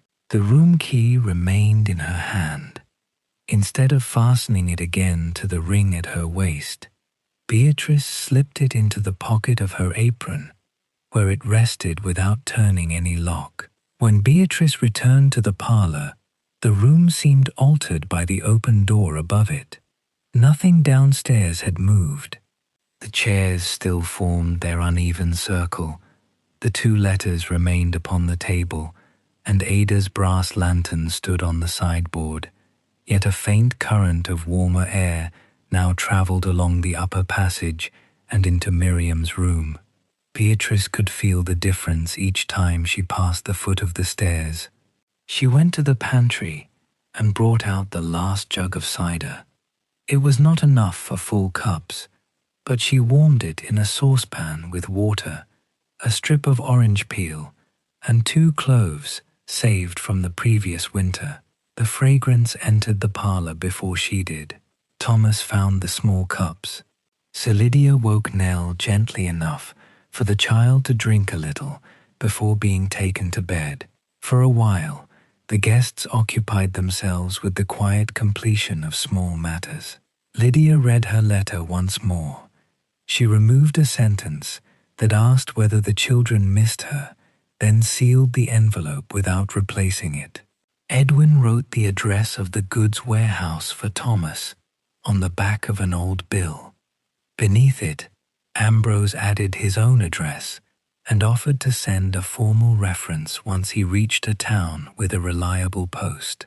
Florence returned the cradle song to its proper place among her music, but left the case open. Ambrose consulted the silver watch and found that it had kept time with the clock on the wall. He wound it only as much as the mechanism required, no longer treating either its sound or its silence as a decision about the past. Beatrice placed a sheet of paper before herself. Ada wrote several addresses on a separate page: the postmaster in the old Leeds district, the returned letter office, and the names of 2 printers' associations that might recognize Jonathan Vale. Her handwriting remained compact and easily read, formed by years of correcting uncertain destinations. Before passing the list to Beatrice, Ada looked at the small fire and spoke of her own journey. She had retired from the Little Barrow post office some years earlier. At first, retirement seemed like a quieter version of the same life. She continued waking before dawn, swept the front step, though no customers would cross it, and arranged her breakfast according to the old mail schedule. Neighbors brought letters for her to examine, even after another postmistress occupied the counter. Her son Samuel had asked her many times to come live with his family in York. Ada always declined. She said the village depended upon her. The cottage required care, and Nell needed a place to visit in summer. Some of this was true. More of it was the fear that accepting a room in her son's house would mean becoming a person to whom life merely happened. Early that winter, Ada had slipped while carrying coal from the shed. She was not seriously injured, but she remained on the cold ground long enough to understand how thoroughly she had arranged her life around needing no one. Samuel came the following day. He did not order her to leave the cottage. He mended the shed step, filled the coal box, and asked again whether she would spend the winter with them. This time, Ada agreed. Nell had been sent to accompany her, partly for company, and partly because Ada's family understood that she would accept guidance more easily from a child than from a concerned adult. "I have spent years directing other people's letters," Ada said. "It appears I dislike being directed myself." Her admission carried no tragedy. She would miss Little Barrow, the window above her kitchen sink, and the neighbors who still called her postmistress. She might also discover that a room in Samuel's house could become hers without reducing her to a guest. Beatrice looked down at the blank page. The letter she had sent years earlier contained 4 pages of explanation. This one began with only 2 words. Dear Miriam. Beatrice wrote that she was sorry. She did not describe her old fears about Jonathan's profession, the burdens of the inn, or the loneliness following her husband's death. Those things had influenced her, but they did not change what Miriam had received from her: silence. She wrote that Hawthorn Inn still stood beside the old road, though fewer coaches passed. She wrote that Miriam's room had been opened, aired, and made ready. She did not ask her daughter to return immediately. She asked only that, if the letter found her, she send a line to say whether she was well. At the end, Beatrice added that the door would not be closed against her again. She left the ink to dry. She read the letter once, not to improve its argument, but to remove anything that asked Miriam to comfort her. When nothing more required changing, she folded the page and addressed the envelope with every detail Ada had recommended. Miriam Vale, wife of Jonathan Vale, printer, formerly of Leeds. Ada added the name of the district post office in a smaller hand. Beatrice placed the letter beside Lydia's and Edwin's. 3 envelopes now waited upon the same table, each intended for someone absent and each carrying more uncertainty than paper. None could compel affection, memory, forgiveness, or return. They could only make silence cease to be the sender's final choice. The storm had weakened while they wrote. Snow no longer struck the window in hard bursts. It drifted more lightly across the glass, and the spaces between gusts became longer. Thomas opened one shutter a few inches and looked toward the road. At first, he saw only the yard and the top of the wall. Then 2 pale lights appeared far across the whiteness. They moved slowly, separated, and came together again.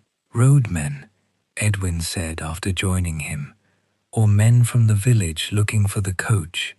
The delayed carriage would have been expected at the next stop before evening. Once the storm eased, someone would have begun searching from the safer side of the fallen elm. But the old road curved twice before reaching Hawthorn Inn, and snow had hidden the marker at the junction. Nell, wrapped again in Ada's shawl, came to the window. She could barely see above the sill. "Can they see us?" she asked. The parlor fire gave warmth but little light beyond the glass. Most of the candles stood away from the window, and the old lamp hook outside remained empty. Nell looked toward her grandmother's lantern on the sideboard.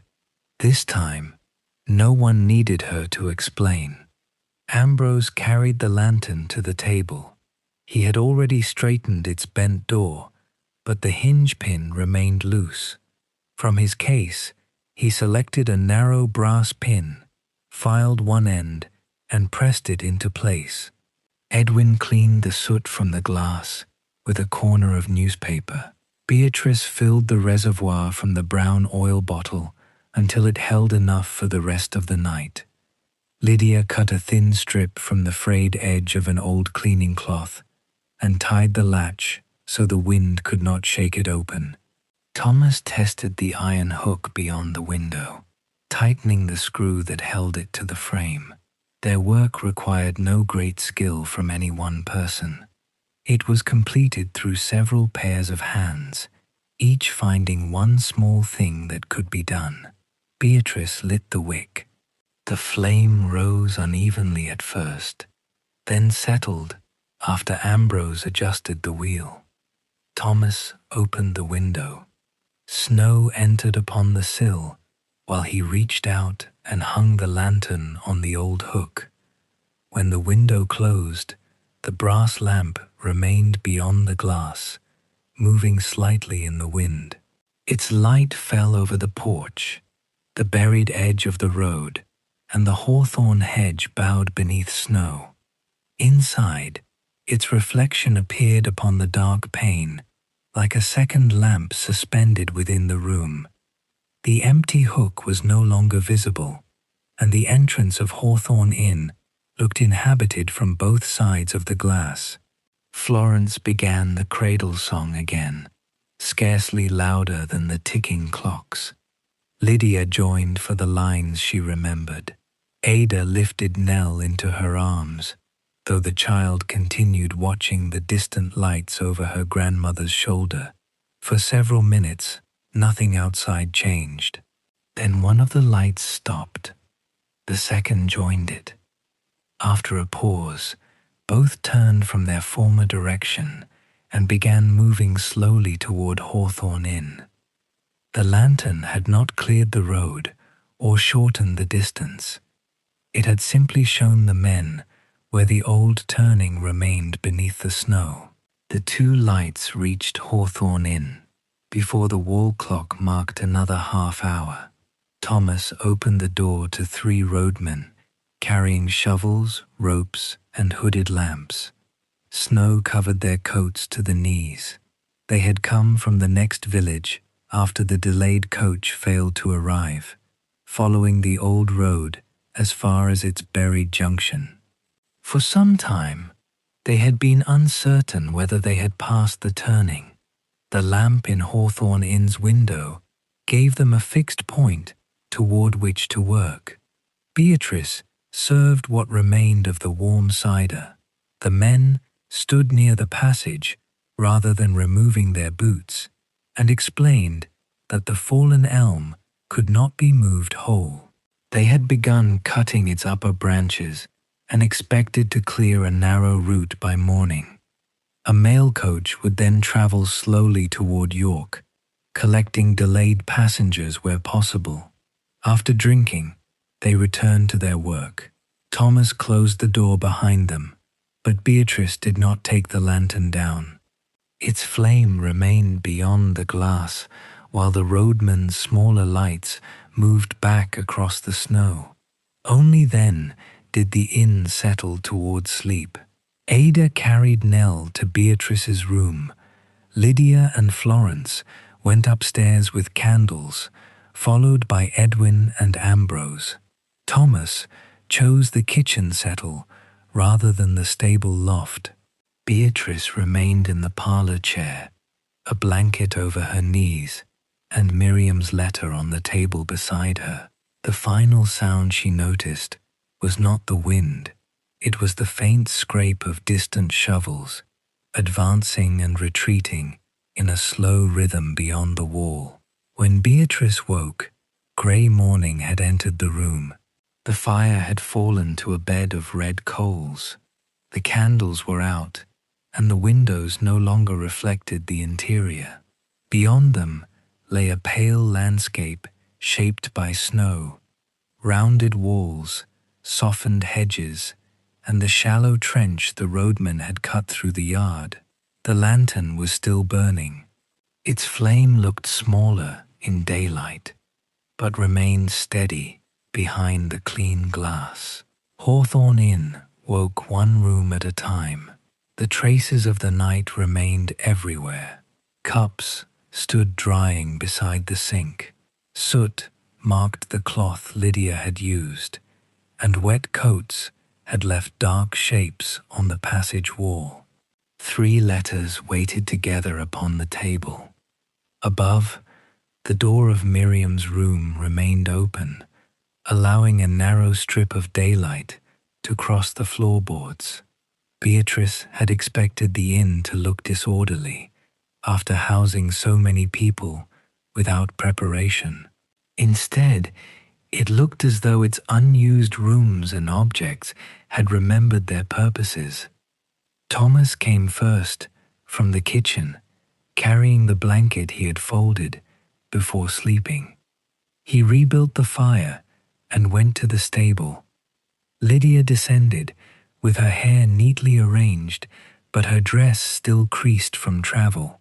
Florence followed, the music case closed but no longer fastened. Edwin appeared with his letter in hand, and Ambrose came down consulting the silver watch as if it had always belonged to his morning routine. Ada and Nell were last. Nell wore the repaired gloves and had one side of her hair flattened by sleep. Beatrice prepared porridge with the remaining milk. Breakfast was quieter than supper had been, though the quiet no longer came from unfamiliarity. Everyone watched the road through the open shutter and listened for wheels. Near the end of the meal, one of the roadmen returned.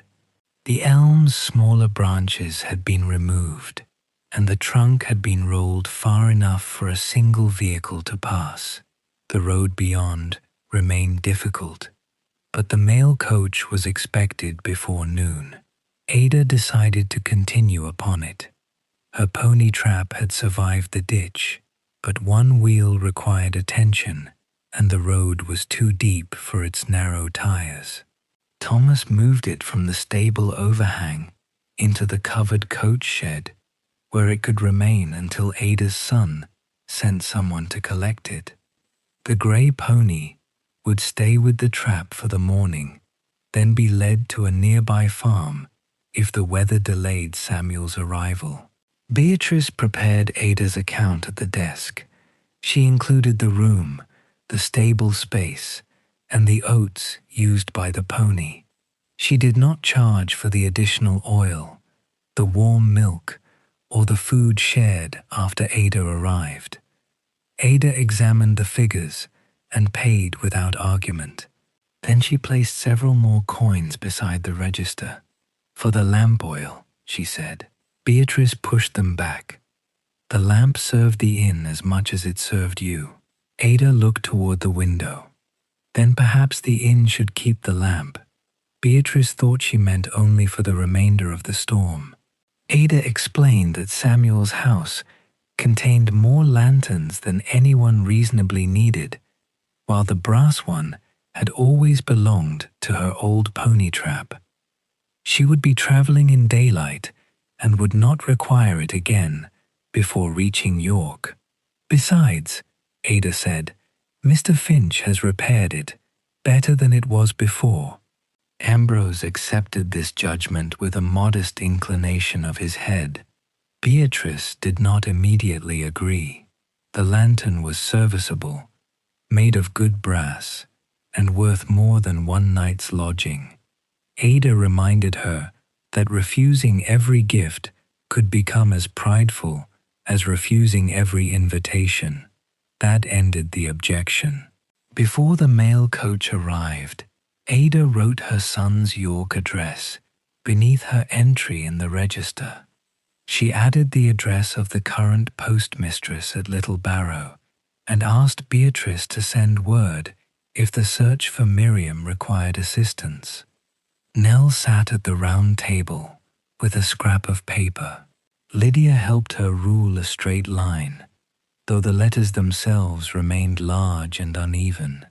The child wrote 4 words and folded the paper around the lantern's handle. "For late travelers." Outside, the distant horn of the mail coach sounded once. Preparations began without hurry. Lydia wrapped Nell's scarf twice around her neck. Florence placed bread and cheese into a square of clean cloth. Ambrose checked the clasp of Ada's traveling bag. Edwin went outside to ask the coachman how far the cleared route extended. Thomas carried the luggage to the road. Beatrice poured tea into a stoppered bottle and wrapped it in flannel so that it would remain warm. When the coach drew up, its wheels moved inside 2 narrow channels cut through the snow. There was space for Ada and Nell, though their luggage had to be secured beneath a tarpaulin on the roof. Ada stood with Beatrice beneath the porch. Neither woman attempted to summarize everything that had passed during the night. "Write the first inquiry today," Ada said. "The second becomes easier after that." Beatrice promised she would. Nell embraced Lydia, thanked Florence for the song, and asked Ambrose to keep the silver watch going. She then turned to Beatrice and pointed toward the lantern. "It should be lit before the snow begins," she said, "not afterward." Beatrice agreed that this was the more sensible arrangement. Thomas lifted Nell into the coach. Ada followed, settling the child beside her before drawing a traveling rug across their knees. The coachman gathered the reins. Wheels moved, harness bells sounded, and the vehicle passed slowly through the white road toward the east. Its tracks remained clear behind it. They were ordinary wheel marks, edged with displaced snow and crossed by the prints of the roadman's boots. Nothing about them suggested a remarkable journey, yet Beatrice watched them with gratitude. The road had not vanished after all. It had only needed to be found again beneath what had covered it. Beatrice stood at the entrance until the coach disappeared beyond the hawthorn hedge. Then she returned inside, closed the door against the cold, and went to the window. The note Nell had written stirred beneath the lantern's handle. Although morning had fully arrived, Beatrice did not extinguish the flame. The remaining guests left Hawthorn Inn before the short winter afternoon began to fade. By noon, the roadman had widened the passage around the fallen elm. Thomas tested the route on foot, then led the coach team through the yard and turned the carriage carefully between the banks of cleared snow. The wheels followed the same narrow tracks left by the mail coach. Before the luggage was loaded, Beatrice stood behind the register with 3 letters and Ada's list of addresses. Lydia's envelope was sealed. Edwin's carried its stamp. Beatrice's letter to Miriam was accompanied by 2 shorter inquiries, one for the Leeds postmaster and another for a printers' association. Thomas placed them together in the inner pocket of his coat and promised to hand them across the counter at the first post office they reached. No one made elaborate farewells. Lydia checked her wooden box before allowing it to be placed beneath the seat. The books were still dry. She would continue to her new household, though she no longer intended to pretend that 10 years of affection could be packed away as neatly as a letter of reference. She carried the hope of a reply without requiring one. Florence fastened only one clasp of her music case. Her sister's house waited at the end of the journey, with a small back room and no audience. Florence did not know whether she would ever return to the halls in which she once sang. She knew only that, on her first evening with her sister, she would open the case rather than place it beneath the bed. Edwin gave his letter to Thomas separately, asking that it be sent before the coach reached the turning to his brother's village. In that way, the apology might arrive before Edwin did. Whether the door opened to him would belong to the hours beyond Hawthorn Inn. Ambrose consulted the silver watch and changed his route. Instead of traveling toward his next appointment, he would leave the coach near Ripon and walk the final mile to his elder son's house. He possessed no certainty that the room offered to him would become a permanent home. For the first time, uncertainty did not seem a reason to remain away. Thomas climbed onto the driver's box. The address of Edwin's warehouse lay folded beside the references Beatrice and Ambrose had written. He would not go there immediately. First, he would return to his mother and explain that the position he had described did not exist. The horses started forward. Beatrice watched until the coach passed the hedge and became a dark shape upon the white road. Ambrose's silver watch, Lydia's letter, Florence's open music case, Edwin's apology, and Thomas's truth all travelled away with it. Hawthorn Inn became quiet again. Yet it did not return to the same quiet Beatrice had prepared the evening before. The uncovered chairs remained around the hearth. 3 upstairs rooms required fresh linen. Cups waited beside the sink, and the faint scent of orange peel still lingered near the range. At the end of the upper passage, Miriam's door stood open. Beatrice spent the afternoon restoring order, but she did not restore everything to its former condition. She left 2 guest rooms prepared. She folded the dust covers and stored them in the attic. The keys returned to the drawer, except for Miriam's, which remained in her apron pocket. Before dusk, she trimmed the lantern wick, filled the reservoir, and hung the lamp outside the window. The road was almost empty that night. Nevertheless, the light remained. In the weeks that followed, ordinary news arrived in pieces. Ambrose sent a postcard from his son's house. It contained no account of a permanent decision, only a description of 3 grandchildren who had taken possession of his tool case and asked him to repair every clock in the village. He added that the silver watch required winding each evening. Lydia received a reply from the eldest of her former pupils. The letter was brief and filled with schoolroom news.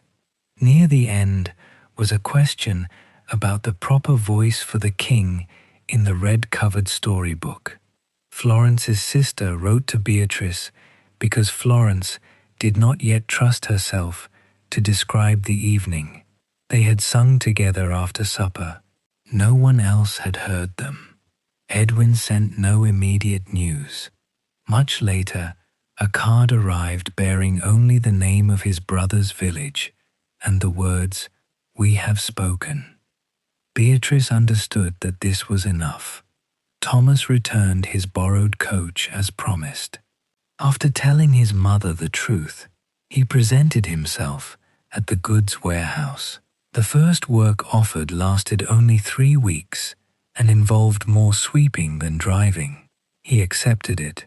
By the end of those weeks, the manager trusted him with the quieter delivery horses. Beatrice answered each piece of news and continued sending inquiries about Miriam. For several weeks, nothing returned. She did not sit beside the window waiting for the post. Breakfast still had to be prepared, accounts balanced, fires tended, and travelers received. Most nights, only 1 room was occupied. Some nights, none were. Then, as the snow withdrew from the lower fields and water began moving again beneath the roadside ice, a letter arrived in handwriting Beatrice recognized before reading the name. Miriam lived in Sheffield. Jonathan worked at a printing house there, and they had 2 children.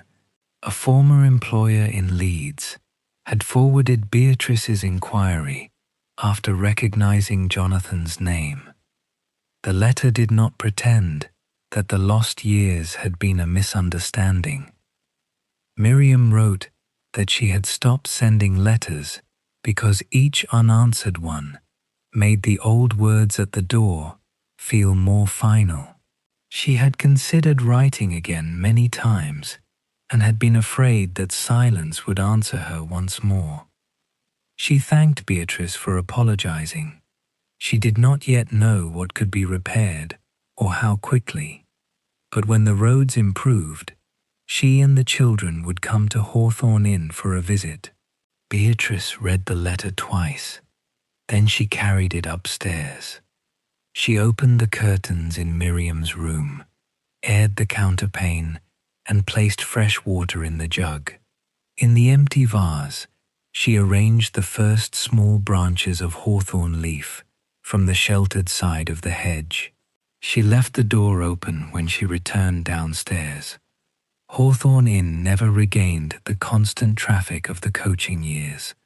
The railway continued to carry most passengers past the old road. Beatrice learned to keep only 2 rooms ready during winter, one main fire burning, and a small pot of soup at the back of the range. A quieter purpose required fewer rooms, but no less care. The brass lantern became part of the evening routine. Beatrice lit it before snow or fog began, not afterward. Nell's note remained folded around the handle until weather softened the paper and the words had to be copied onto a small wooden card. For late travelers. On another winter night, Hawthorn Inn rested beneath a clear fall of snow. Most of its windows were dark. One upstairs room waited with clean linen, while a low fire glowed in the parlor and the wall clock measured the silence. Outside, the lantern burned with an ordinary flame, fed by oil and protected by glass. Its light could not shorten a journey or promise what waited at its end.